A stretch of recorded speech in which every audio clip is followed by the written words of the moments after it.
Semoga sekali lagi Allah berkahi keilmuan keduanya. Izinkan kami kemudian merinci dari apa yang tadi telah disampaikan dengan 3 aspek bahasan utama.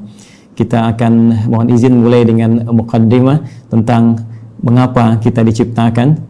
Kemudian yang kedua, apa korelasi antara penciptaan dan tugas kita sebagai manusia dengan Al-Quran. Kemudian yang ketiga, bagaimana kita bisa menampilkan pedoman hidup dalam Al-Quran terkait dengan misi kehidupan kita di muka bumi ini. 3 ini yang mudah-mudahan bisa saya sampaikan dengan durasi waktu yang telah ditetapkan oleh panitia. Tadi ada sekitar 20 menit ya.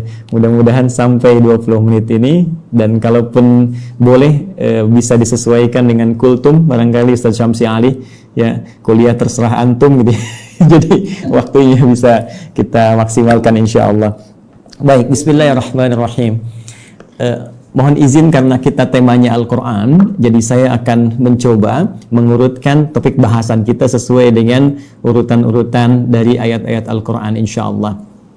Kita mulai pertama terkait dengan kenapa kita diciptakan oleh Allah Subhanahu wa Ta'ala, apa tujuan utamanya, sehingga nanti kita bisa temukan hikmahnya dan korelasinya dengan Al-Quran.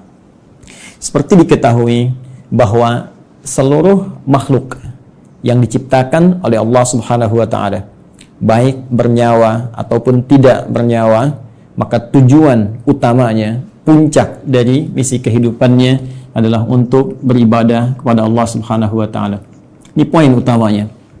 Saat Allah menciptakan malaikat, ya, malaikat tidak diciptakan kecuali hanya untuk beribadah, walaupun tugasnya bisa beragam. Ada yang bertasbih saja, bertahmid saja, bertakbis saja, Al-Baqarah ayat ke-30. Ada yang kemudian tugasnya memikul arsy saja, ada yang menurunkan wahyu, ada yang kemudian menurunkan rizki dengan izin Allah. Tapi seluruh puncak dari tujuan penciptaan itu adalah dalam rangka taat kepada Allah Subhanahu wa Ta'ala tanpa maksiat sedikit pun. Quran surah ke-66 ayat yang ke-6. La ya'sunallaha ma amarahum wa yaf'aluna ma yu'marun.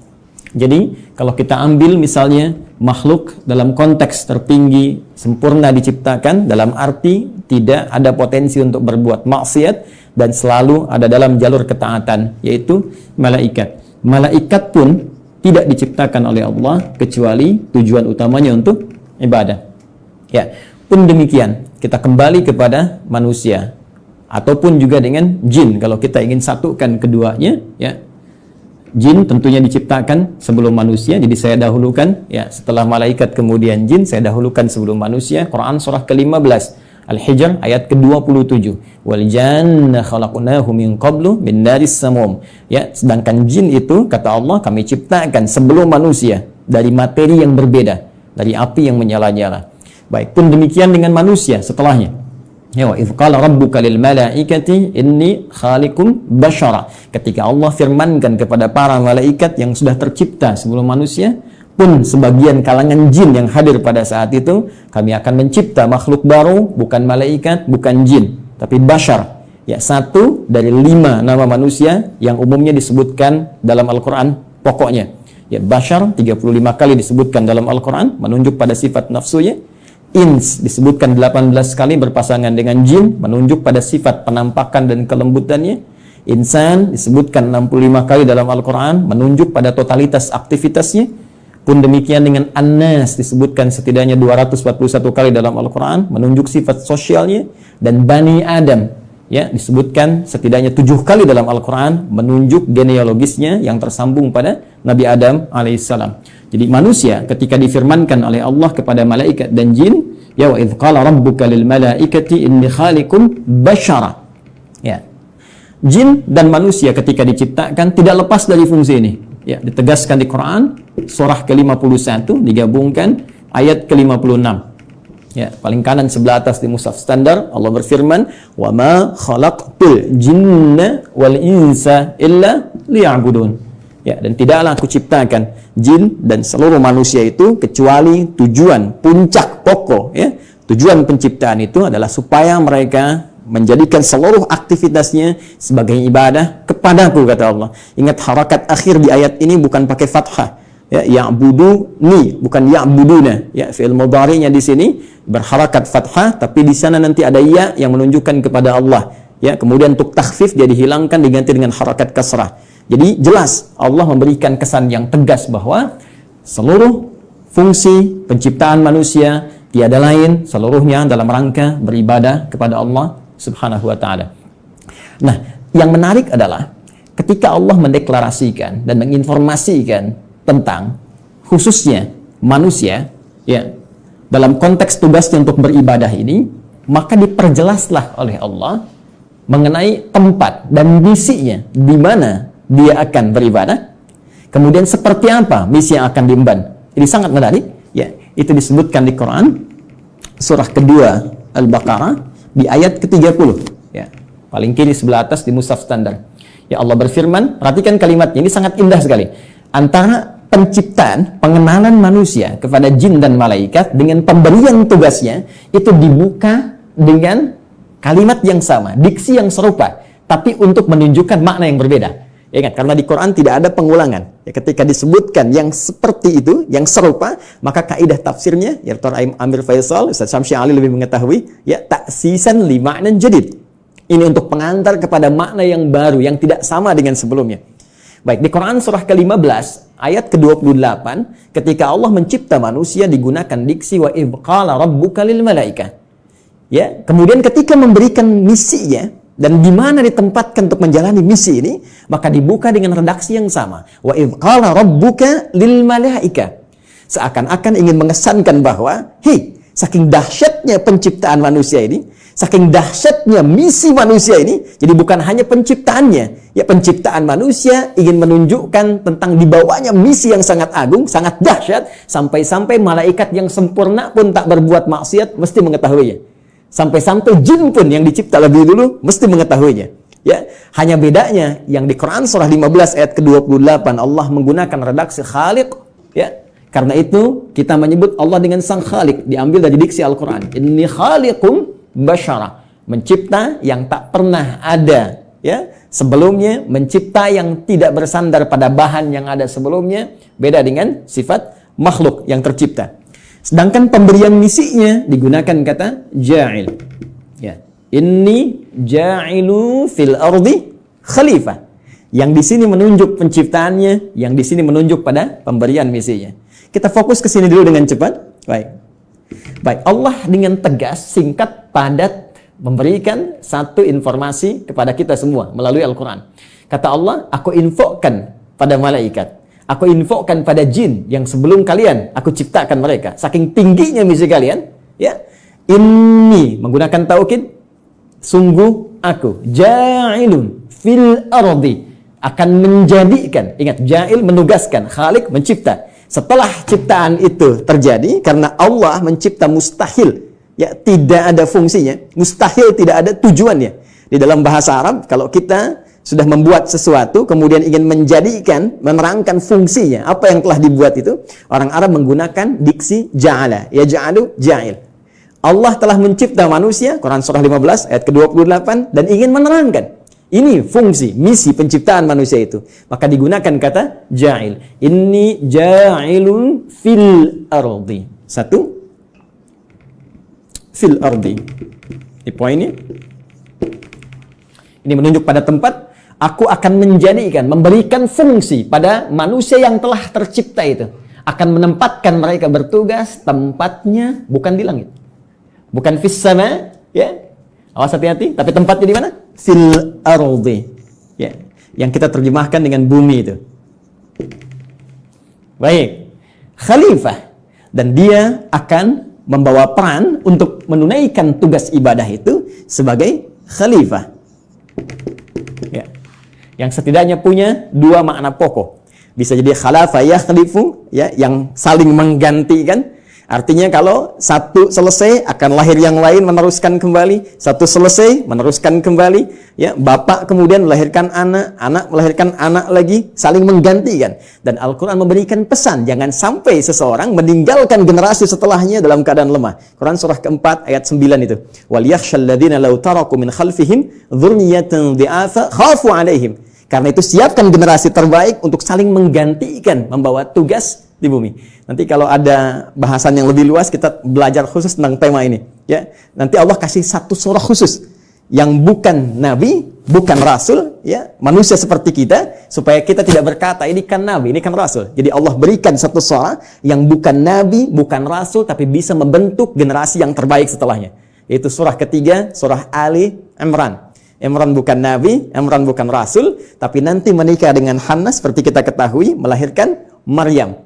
Dan Maryam saat dididik disiapkan, itu nanti bisa jadi pribadi yang lebih baik dibandingkan dengan ibundanya dan ayahandanya. Karena itu Anda temukan surah Maryam surah ke-19, tapi Anda tidak temukan surah Hannah. Ya. Tapi bagaimana keduanya mendidik supaya lahir generasi lebih baik dari orang tuanya. Maryam melahirkan Isa. Isa alaihi salam lebih baik dibandingkan ibu dan kakek neneknya. Ya.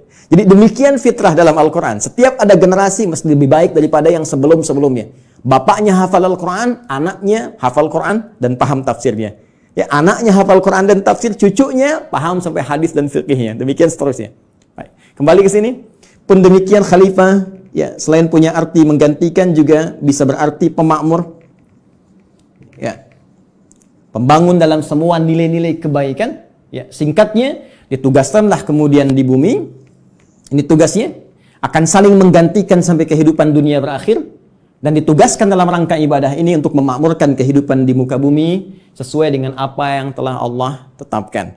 Secara singkat diberikan pelatihan kemudian di satu tempat, ya, yang disebut dengan Al-Jannah itu di Quran surah ke-2 Al-Baqarah ayat ke-35. Sebelum turun ke bumi, sebelum membawa misi ini, maka ditugaskanlah sementara waktu diberikan pelatihan, ya, di Quran surah ke-2 Al-Baqarah ayat 35.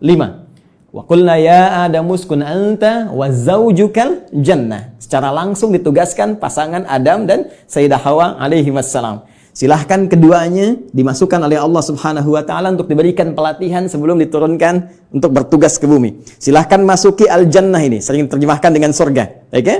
Tapi mohon dicatat, surga ini bukan surga yang kelak kita akan masuki. Ya, karena yang kelak kita akan masuki itu jelas keterangannya, mala ainan ra'at wala udhunun sami'at wala khatara ala qalbi bashar. Enggak pernah terlihat, enggak pernah terdengar, ya, dari kisah-kisah kita manusia, enggak pernah terfikirkan seperti yang kita lamunkan. Baik. Dan yang paling menarik, tidak ada perintah dan larangan lagi, semua kenikmatan.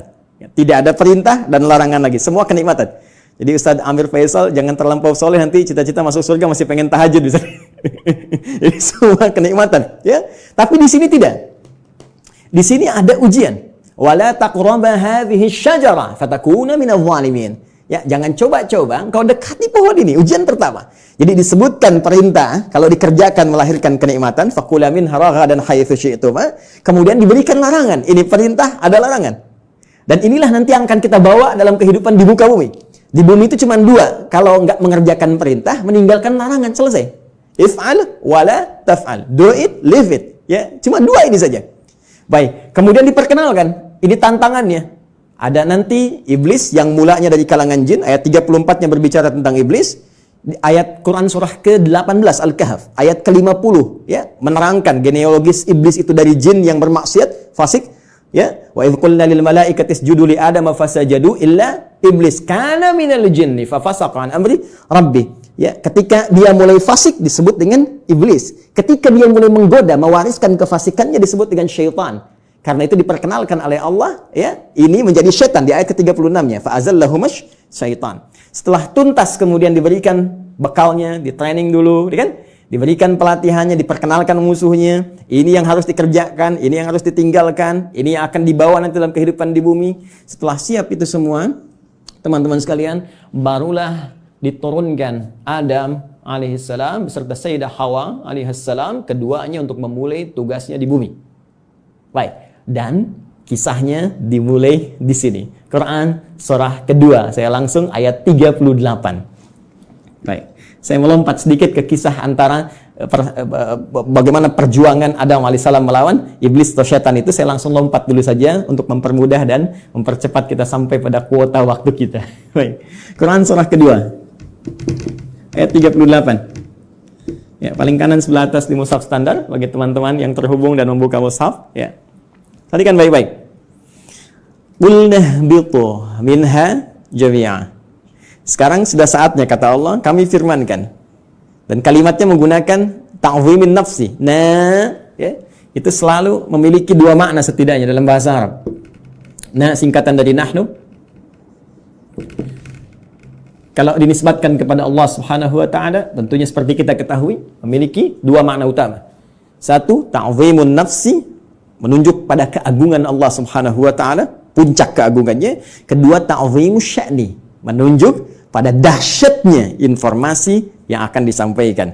Jadi saking dahsyatnya misi yang akan dibawa oleh Adam dan Hawa alaihi wassalam sebagai khalifah di muka bumi, Allah sampai menggunakan keagungan zatnya.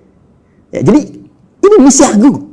Ya, kehidupan kita di bumi ini kehidupan yang agung, kehidupan yang mulia. Nanti saking mulianya di Quran, ya surah ke-17 nanti, Al-Isra, di ayat ke-70, itu sampai disebut semua kita ini mulia. Walaqad karramna bani Adam, ya, wa hamalnahum fil barri wal bahr. Ya, semua kami muliakan seluruh anak keturunan Adam. Baik itu yang kemudian hidup di daratan sampai yang beraktivitas di lautan, semuanya kami muliakan, saking mulianya. Dan dimuliakan lebih dibandingkan makhluk-makhluk lainnya. Baik, teruskan. Qul nahbitu minha jami'a. Mulai sekarang, ya, kata Allah Subhanahu wa taala, dimulai tugas kalian turun ke muka bumi. Di sini poinnya. Fa imma ya'tiyannakum minni huda. Ini dahsyatnya.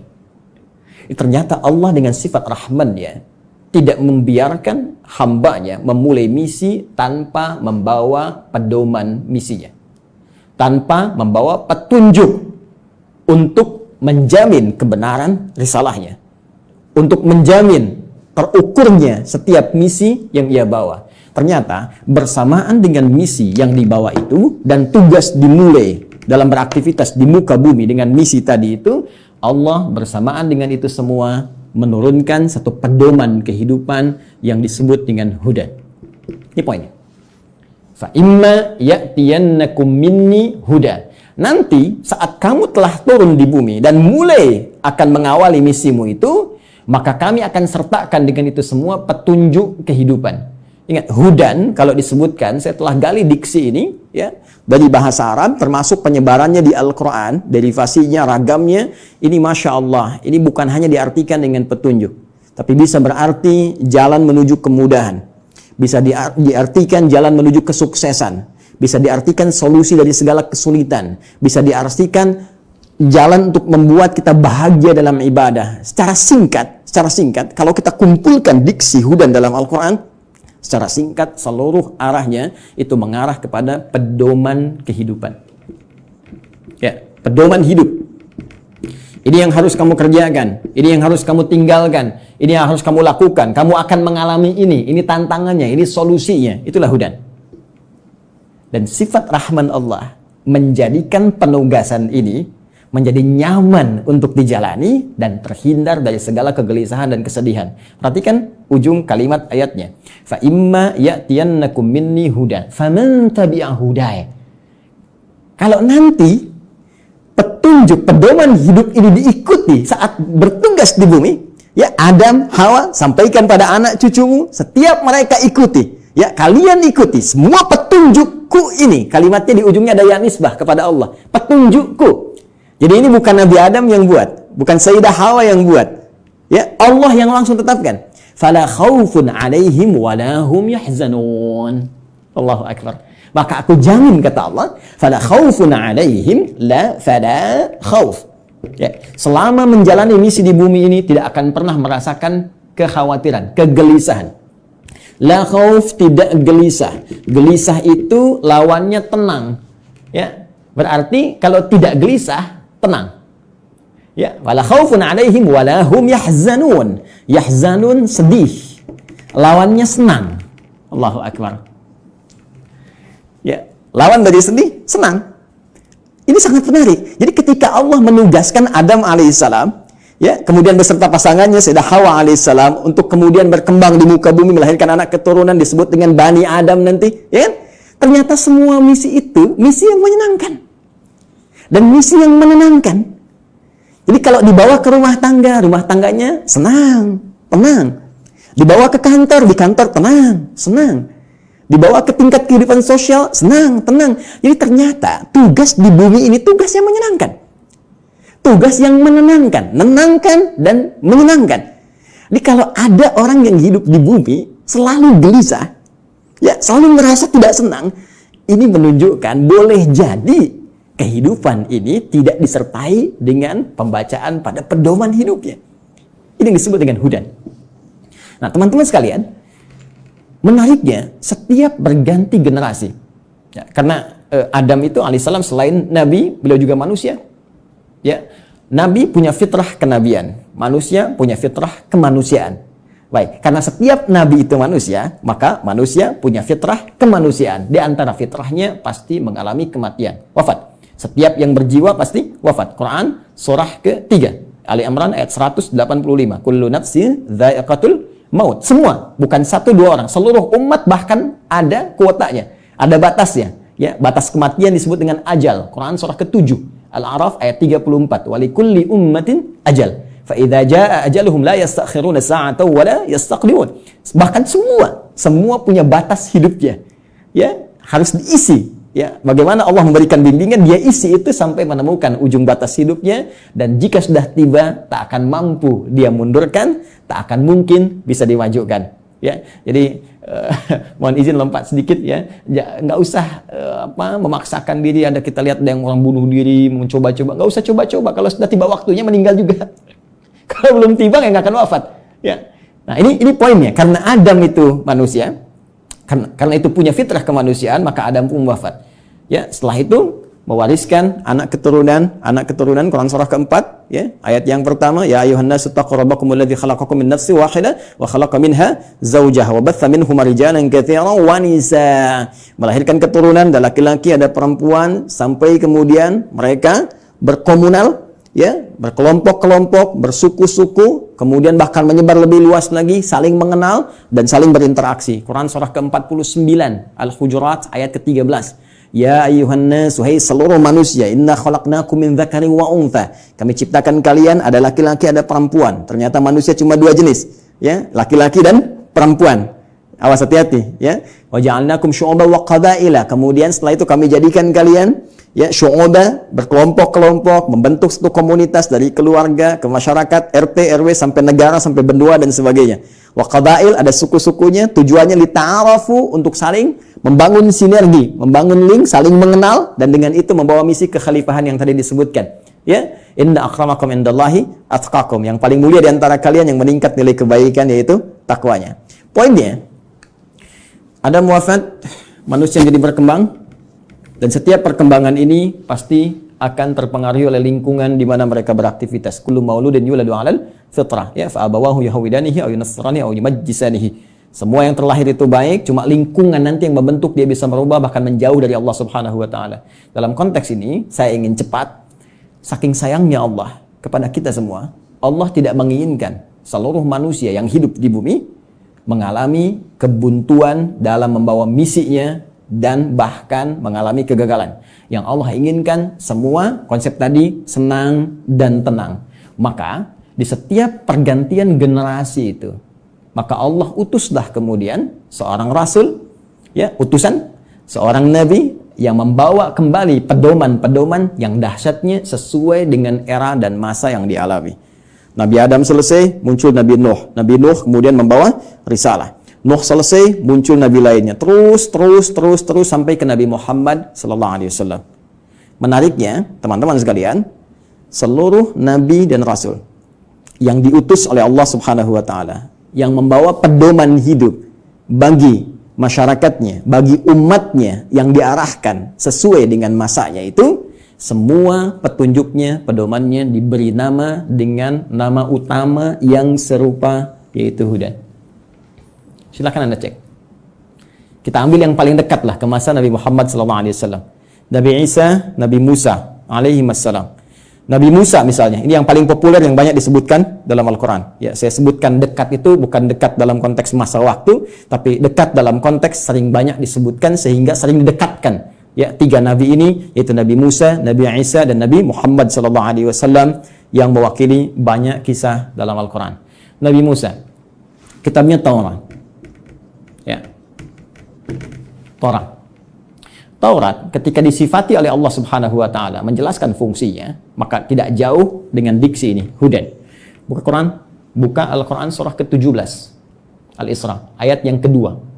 Wa ataina Musal kitaba. Dan telah kami berikan kepada Musa kitab. Itu Taurat. Ya kan? Apa fungsinya? Wa ja'alnahu hudal li bani Israil. Dan kami jadikan Taurat itu isinya adalah pedoman kehidupan bagi Bani Israel. Karena Nabi Musa diutus hanya satu kalangan saja, komunitas tertentu saja. Di kalangan Bani Israel, maka pedomannya dikhususkan untuk itu. Jadi nanti yang menariknya dalam satu era, itu bisa ada misalnya 2 rasul diutus. Ya, karena distriknya beda. Ya. Seperti kisah Nabi Ibrahim dengan Nabi Lut misalnya ya. Nabi Ibrahim dengan Nabi Lut. Kan di Quran surah ke-51 itu. Ya, ketika kita masuk ke ayat ke-30 dan seterusnya, itu Nabi Ibrahim dikunjungi para malaikat. Di ayat 24-nya, hal ataka hadithu dhaifi Ibrahim al-mukramin. Pernahkah engkau dengar kisah ketika Nabi Ibrahim dikunjungi para malaikat? Tujuannya sebetulnya bukan ke Nabi Ibrahim, tapi akan datang ke Nabi Lut ya alaihi salam untuk mengabulkan tuh permohonan dalam tanda petik umat yang menantang azab. Jadi ketika akan datang ke situ mengadab, mampir dulu ke tempat Nabi Ibrahim dengan hikmah tertentu. Jadi di satu masa bisa ada 2 nabi dan rasul yang bertugas di wilayah yang berbeda. Nabi Musa alaihi salam itu tugasnya untuk Bani Israel. Diberikan panduan, disebut dengan Taurat dan disifati dengan hudan. Pedoman kehidupan. Betapa inginnya Allah umat di zaman itu senang dalam menghadapi misi, menunaikan ibadahnya dan tenang dalam menjalankan itu semua. Berganti secara cepat Nabi Isa alaihi salam meneruskan risalah Nabi Musa setelah melewati fase-fase tertentu. Jaraknya sekitar 600 tahun ke Nabi Muhammad sallallahu alaihi wasallam. Nabi Muhammad ke Nabi Musa sekitar 2000 tahun. Nabi Isa alaihi salam ketika meneruskan risalah Nabi Musa alaihi salam berarti tugasnya sama ya kepada Bani Israel. Jadi bukan kepada seluruh kalangan manusia, hanya untuk Bani Israel saja, terbatas. Wilayah sebagian di Palestina saja ya. Jadi kalau sampai ke Indonesia agak kejauhan ya, cuma di sana saja. Bani Israel diberikan kitab Injil, karena itu Taurat dan Injil sering disatukan ya. Quran surah ketiga misalnya, penyebutan pertama untuk Taurat dan Injil ya, di ayat yang ketiga, nazzala 'alaikal kitaba bil haqqi musaddiqan lima baina yadayhi wa anzalat Taurata wal Injil. Ketika Injil diberikan kepada Nabi Isa alaihissalam sebagai kitab pedoman kehidupan, itu pun disifati sama kalimatnya dengan hudan. Buka Quran surah kelima Al-Maidah ya, di ayat ke-46 ya, silakan lihat di pertengahannya, wa atainahul injil fihi hudaw wa nur ya, lihat kalimatnya, wa atainahul injil, dan kami berikan kepada Isa alaihissalam Injil, fihi, di dalamnya hudan, ini ada pedoman kehidupan. Jadi setiap era berganti, setiap masa berpindah, Allah selalu memberikan pedoman yang selalu aktual, faktual, dan dibutuhkan di masanya sesuai dengan kebutuhan makhluknya pada saat itu. Karena eranya berganti, kebutuhan bisa berubah, nuansa tidak sama, maka diberikan pedoman yang sesuai dengan masanya. Yang paling dahsyat, Nabi Muhammad sallallahu alaihi wasallam, rasul terakhir. Perhatikan kalimatnya, Nabi Musa li Bani Israel. Ya, Nabi Isa di Bani Israel, Nabi Ibrahim kalangan tertentu saja, ya, komunitas tertentu. Kemudian Nabi Lut juga demikian. Sebelumnya Nabi Nuh ya membawa risalah. Rasul pertama Nabi Nuh alaihissalam, komunitas yang terbatas. Nabi Muhammad sallallahu alaihi wasallam, karena beliau ditugaskan sebagai rasul pamungkas, penutup. Kalau penutup berarti risalahnya harus sampai berakhir kehidupan dunia. Namanya penutup. Karena tidak ada rasul setelah beliau, tidak ada nabi lagi. Karena itu risalahnya harus bertahan abadi sampai kehidupan berakhir. Maka diturunkanlah oleh Allah yang paling spesial. Karena spesialnya ini menyifati segala hal yang tadi disebutkan. Harus sampai bertahan sampai kehidupan berakhir. Harus beda dengan yang sebelum-sebelumnya. Harus punya mukjizat yang lebih dahsyat. Karena itu yang terakhir ini, karena sifatnya harus bertahan sampai akhir zaman, dia harus lebih daripada yang sebelumnya. Harus bertahan. Tidak boleh ada celahnya. Ya. Tidak boleh ada perubahan-perubahan ya, yang harus terjaga dari lafadznya, katanya, dan sebagainya. Semua harus unggul.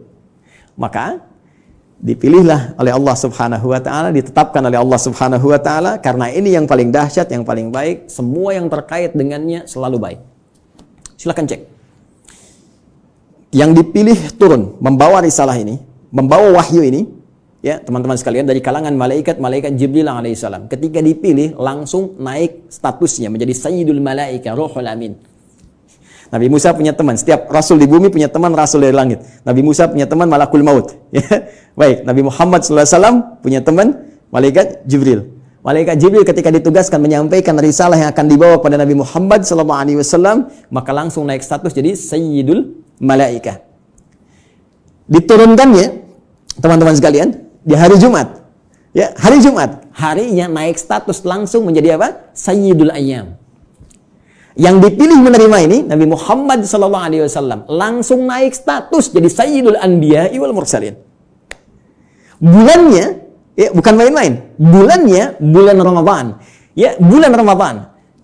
Perhatikan baik-baik. Jumat naik status, Jibril naik status, Muhammad SAW naik status. Bulannya Ramadan langsung naik status jadi Sayyidul Syuhur. Bulan yang sangat dimuliakan. Saking mulianya hanya turun satu malam yang penuh dengan keberkahan hanya di bulan itu saja. Untuk apa? Untuk mengagungkan risalah terakhir yang dibawa. Karena itu nanti surah ke-97, surah yang menyebut keutamaan malam Al-Qadar itu akan disandingkan dengan turunnya wahyu yang sangat istimewa untuk menunjukkan keagungan risalah dan wahyu terakhir yang akan diturunkan pada Muhammad SAW.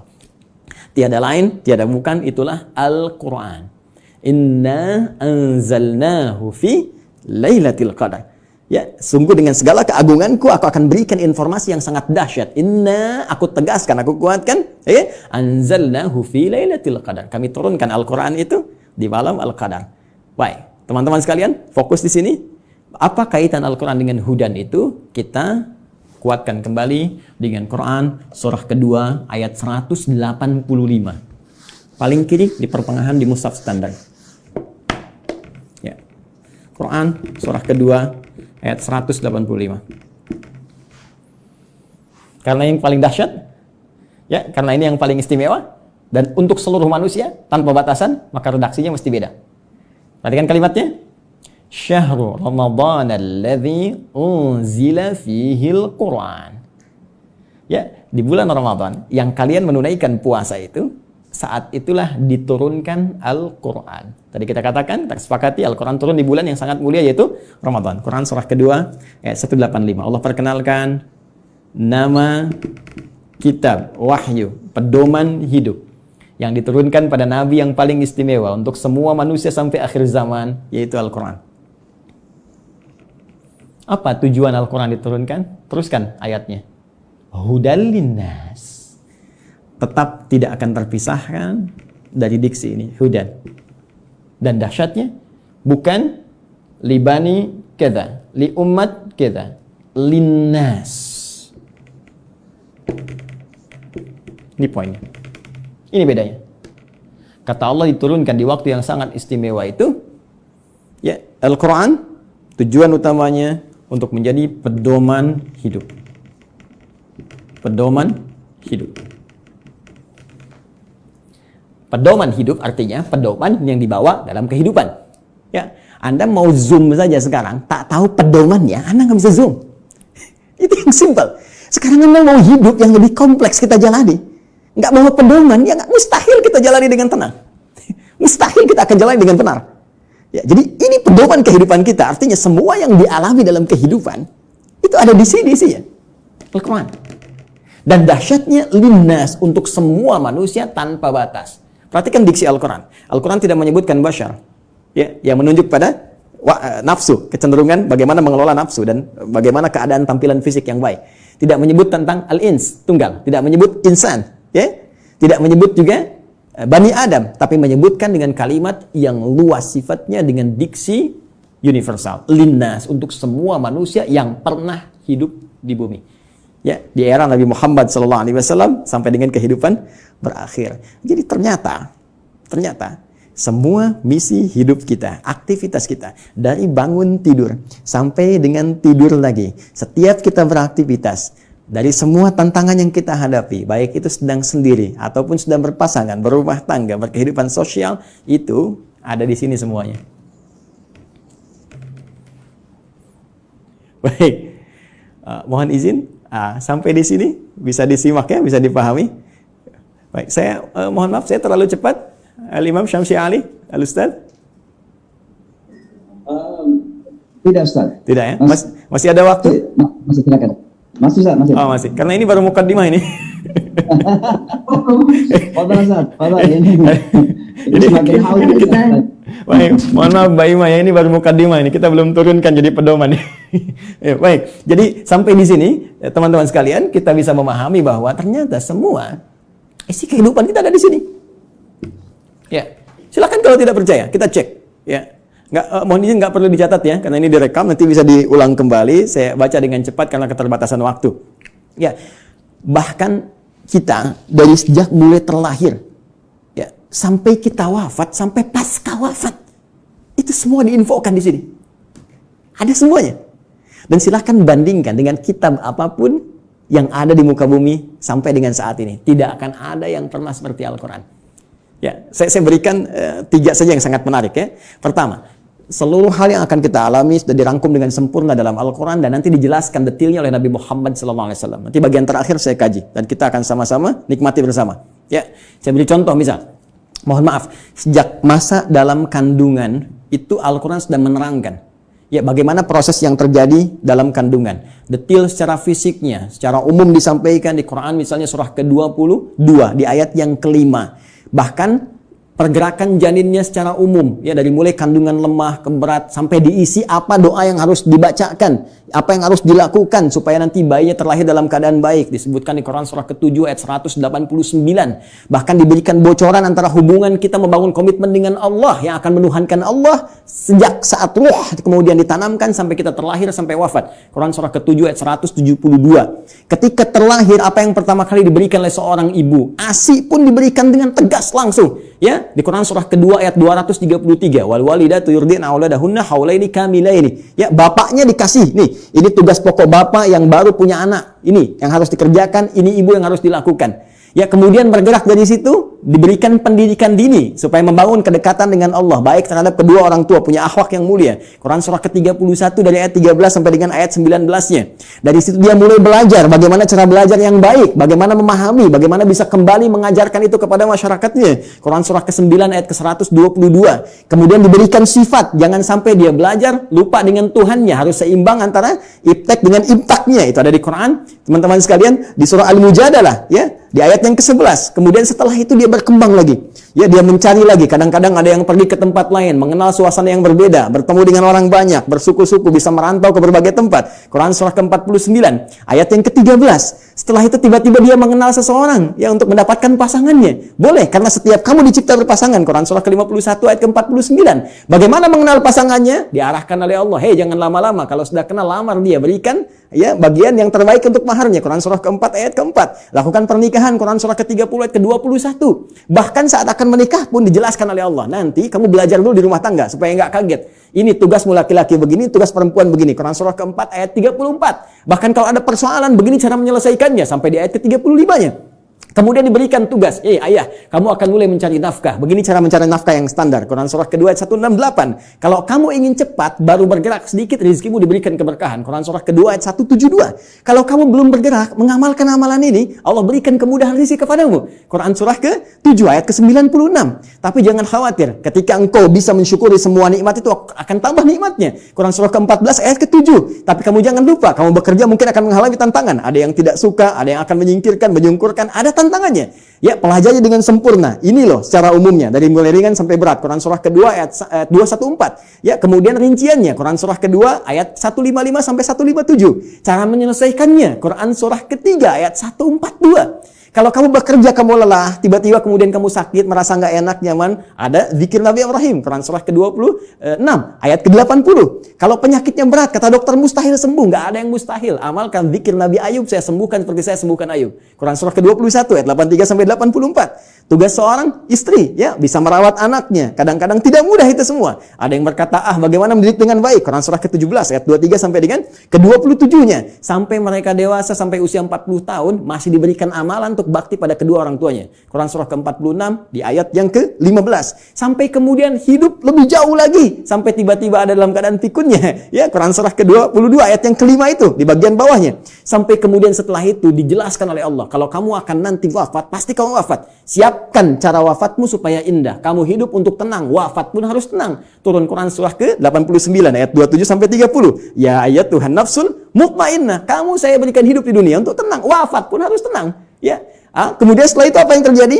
Anda akan mengalami situasi di alam kubur, dijelaskan lagi. Ya, bahkan jelas. Afala ya'lamu idza bu'thira fil kubur. Setelah itu disampaikan situasi di dalamnya. Bisa kamu siapkan sejak di dunia. Ini loh yang paling bagus. Ada layanan dengan semua keberkahan, kenikmatan. Sampai-sampai dia akan menyampaikan kepada orang yang belum wafat. Kalau bisa kerjakan ini, kalau mampu kerjakan supaya kamu cepat nyusul. Di sini enak, lebih enak daripada di situ. Quran surah ketiga ayat 169 sampai dengan 172. Bahkan setelah itu terjadi apa? Dijelaskan lagi. Teman-teman sekalian, muncul surah Al-Qiyamah surah ke-75.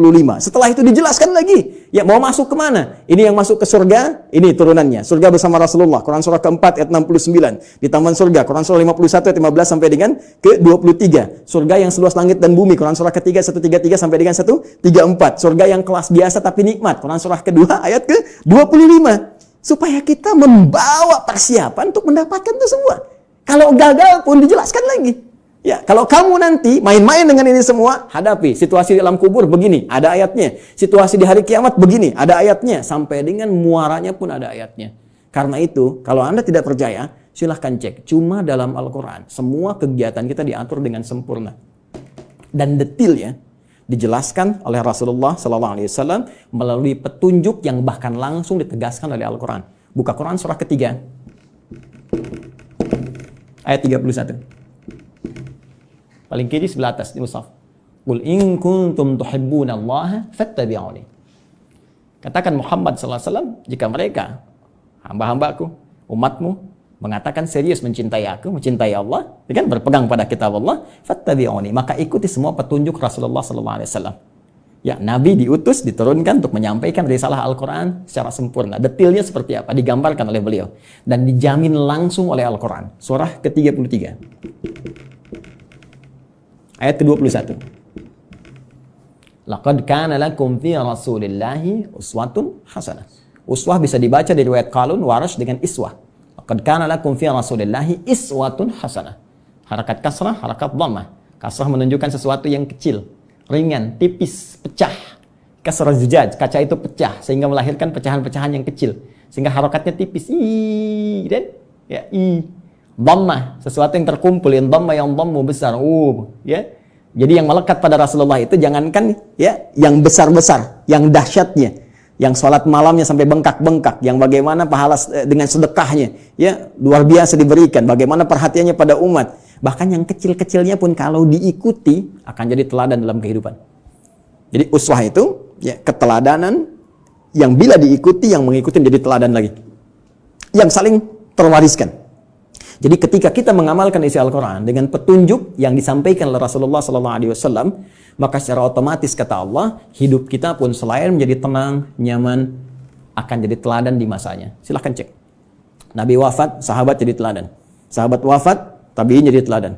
Sampai sekarang kita kenang. Semua yang mendekat kepada Al-Quran, demi Allah saya katakan, jika mendekatnya dengan cara yang benar, pasti akan mendapatkan semua kenikmatan yang dijamin tadi.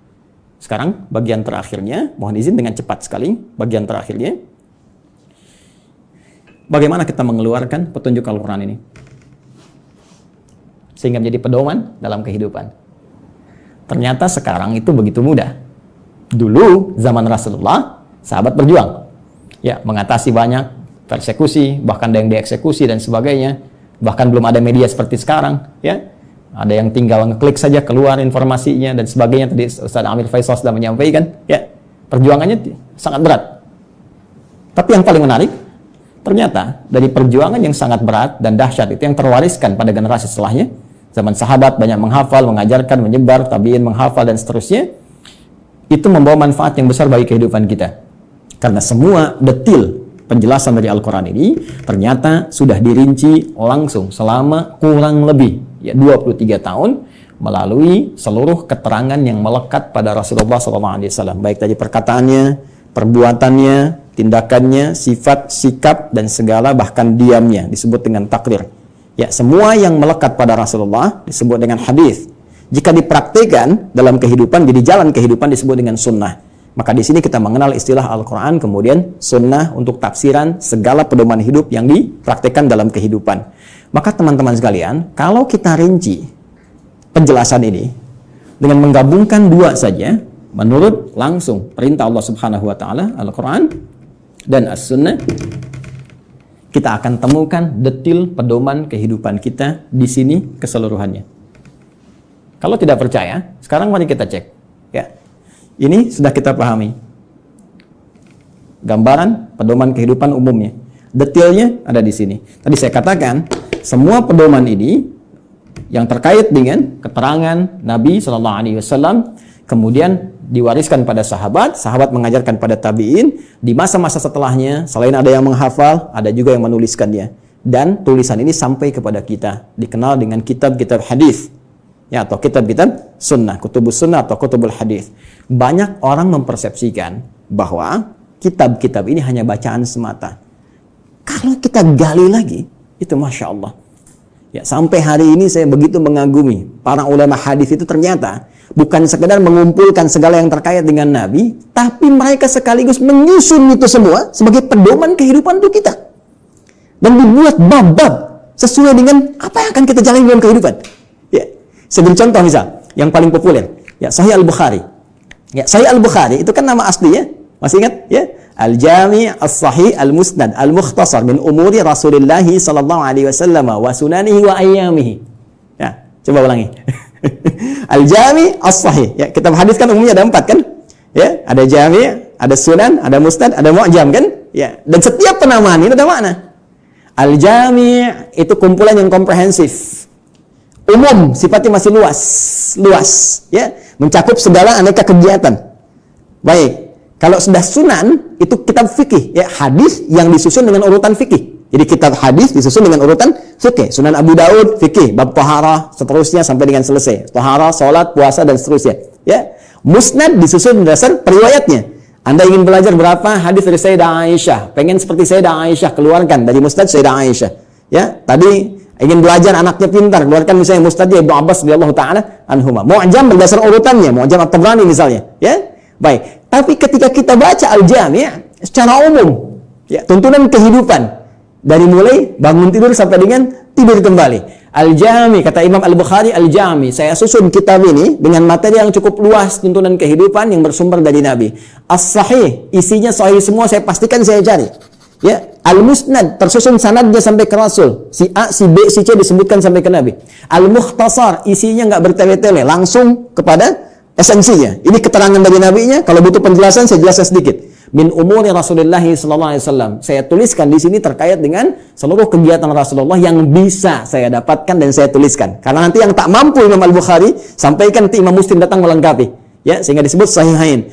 Muslim meninggal 2, ada yang tidak dapat sampai ke situ, nanti ada Al-Hakim An-Naisaburi. Ya, datang kemudian dengan syarat Al-Bukhari dan Muslim menyebutnya Al-Mustadrak. Secara singkat, wa sunanihi wa ayyamihi, dan sunnah-sunnahnya dan kegiatan hariannya selama 24 jam. Teman-teman, pernahkah membuka Sahih Al-Bukhari dan kita lihat ternyata di situ ada 97 pembahasan. 97 kitab. Kalau bahasa kita sekarang bab, dinamakan kitab, di bawah kitab ada bab lagi. Dari 97 bagian ini, itu ternyata ini petunjuk kehidupan kita. Penjelas dari apa yang Allah sampaikan melalui Rasulullah SAW. Ya, setelah kitab Bad'ul Wahyi menetapkan risalah Nabi Muhammad SAW, bagaimana ciri-ciri seorang Nabi, seorang Rasul, supaya nanti tidak ada yang ngeklaim di kemudian hari ada Nabi baru, Rasul baru. Ya, dijelaskan. Orang kalau baca Sahih Al-Bukhari, kitab pertama selesai.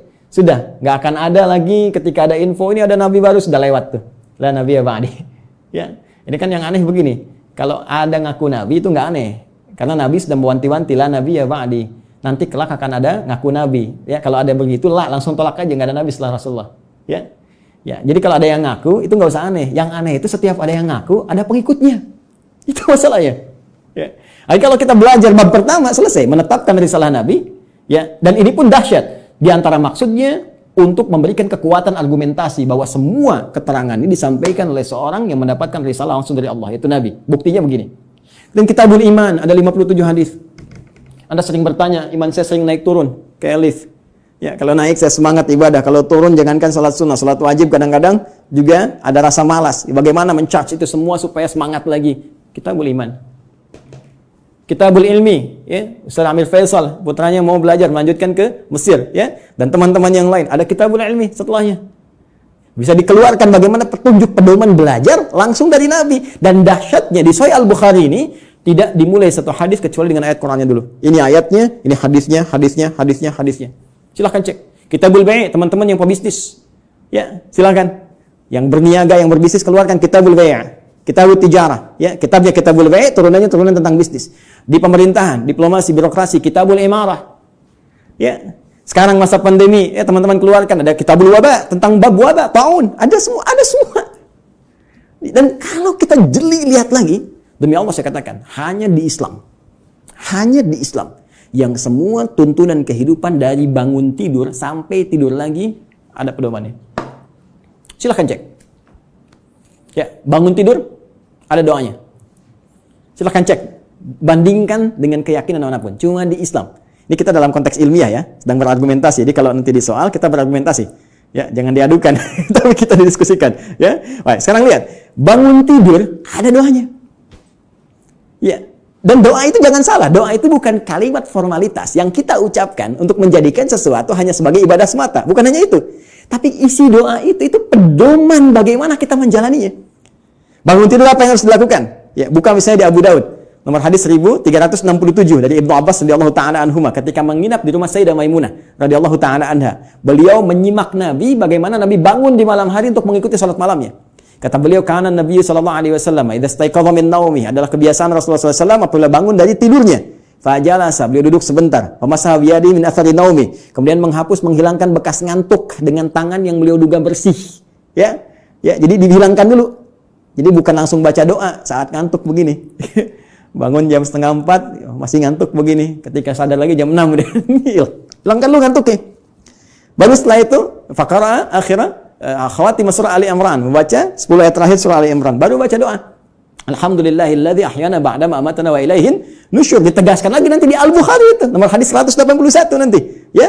Oleh siapa? Mu'adz bin Jabal, ya, dan Jundub bin Junadah. Nanti menyampaikan risalah hadis terkait doa bangun tidur. Bukankah isi doa bangun tidur itu pedoman kehidupan?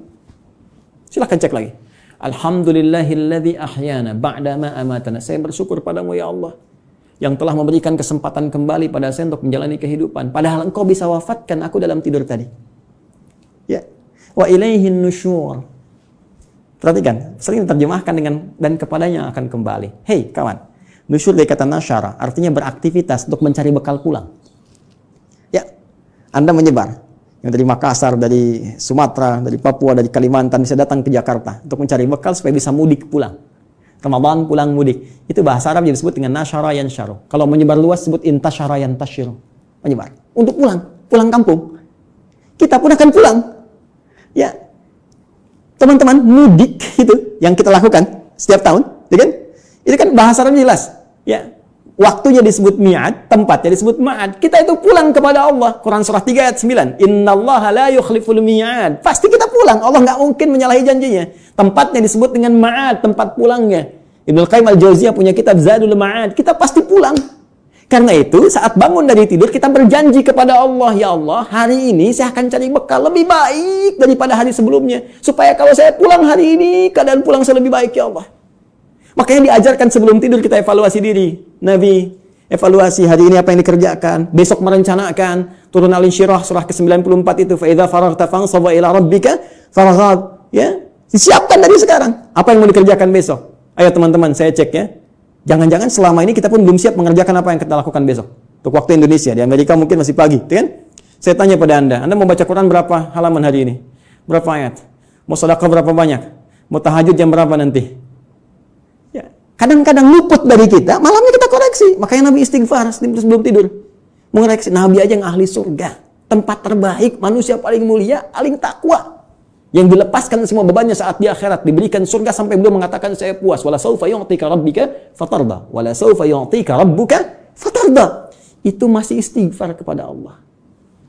Saya, Anda, kita siapa? Nabi bukan, Rasul bukan, gak ada jaminan surga untuk kita. Kenapa kita nggak evaluasi keadaan hidup kita? Dan kita melupakan kematian, bahkan kita akan pulang. Pernahkah kita terbayang bahwa saat malam nanti tertidur, mungkin itu kehidupan kita yang terakhir untuk kita kembali?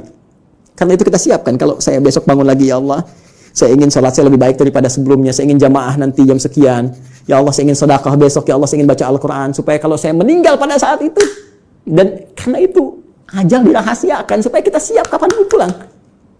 Karena itu jangan coba-coba ketika Anda terpikir berbuat maksiat, bayangkan seketika wafat. Maka dari itu Anda berjanji saat bangun, saya akan jadi orang lebih baik dibandingkan dengan hari yang kemarin.